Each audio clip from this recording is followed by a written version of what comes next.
শ্রী শ্রী গৌর নিত্যানন্দ জয়িত শ্রী চৈতন্য ভাগবত মধ্যখণ্ড পঞ্চবিংশ অধ্যায় শিবাসের মৃতপুত্রের তত্ত্বজ্ঞান প্রদান। এই অধ্যায়ে বর্ণিত হয়েছে যে শ্রী চৈতন্য মহাপ্রভু শিবাস ঠাকুরের গৃহে প্রতিদিন সংকীর্তন রসে আবিষ্ট থাকতেন। কোনোদিন বাহ্যদশায় ফিরলে গঙ্গা স্নানে যেতে অথবা ভক্তবৃন্দ শিবাসঙ্গ নেই মহাপ্রভুকে স্নান করাতেন।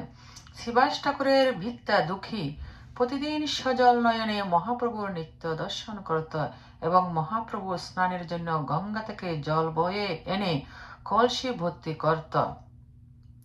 মহাপ্রভু একদিন সেই জলে স্নান করতে করতে শিবাসকে জিজ্ঞাসা করলেন, কে এই জল বহন করে আনে?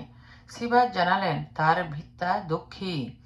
মহাপ্রভু বললেন, যে এই সেবা করার সুখের সৌভাগ্য লাভ করেছে তার নাম কখনোই দুঃখী হতে পারে না, সে সুখী।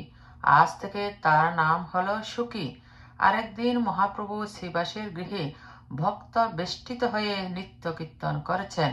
এমন সময় গৃহের ভিতর থেকে ক্রন্দনের শব্দ শিবাস ঠাকুর শুনলেন।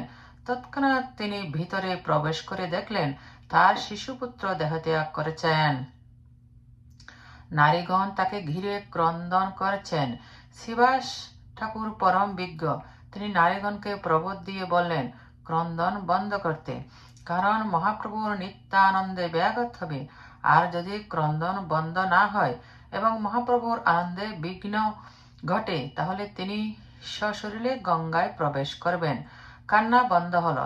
তিনি পুনরায় এসে কীর্তনে যোগ দিলেন। মহাপ্রভুর নিত্য কীর্তন আরো উল্লাসের সঙ্গে চলতে লাগল। কিন্তু ভক্তগণ একে অপরের মাধ্যমে শিবাসের পুত্রের দেহত্যাগ সংবাদ পেলেন, কিন্তু কেউ মহাপ্রভুকে জানালেন না, অথচ অন্তরে দুঃখিত হলেন। অন্তর্যামী প্রভু আনন্দ পাচ্ছেন না, এই ছলনা করে জানতে চাইলেন আজকে শিবাসের গৃহে কোনো দুঃখজনক ঘটনা ঘটেছে কিনা। ভক্তগণ শিবাসের পুত্র বিয়োগের কথা মহাপ্রভুকে জানালেন। মহাপ্রভু আনন্দে যাতে বিঘ্ন না হয় তাই শিবাস এই কথা প্রকাশ করেন নাই।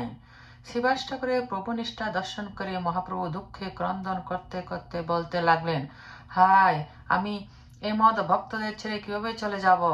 তারপর তিনি তার মৃতপুত্রকে ডেকে জিজ্ঞাসা করলেন কেন সে তার পিতামাতাকে ছেড়ে চলে যাচ্ছে।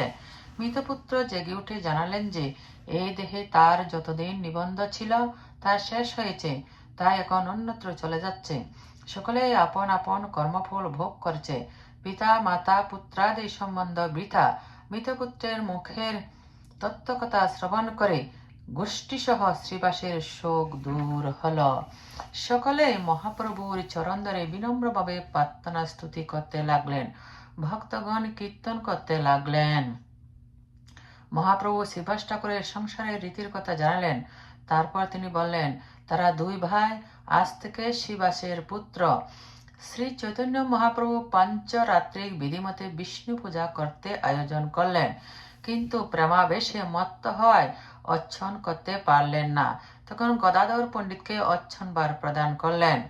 শ্রী চৈতন্য দেবের জয়গান।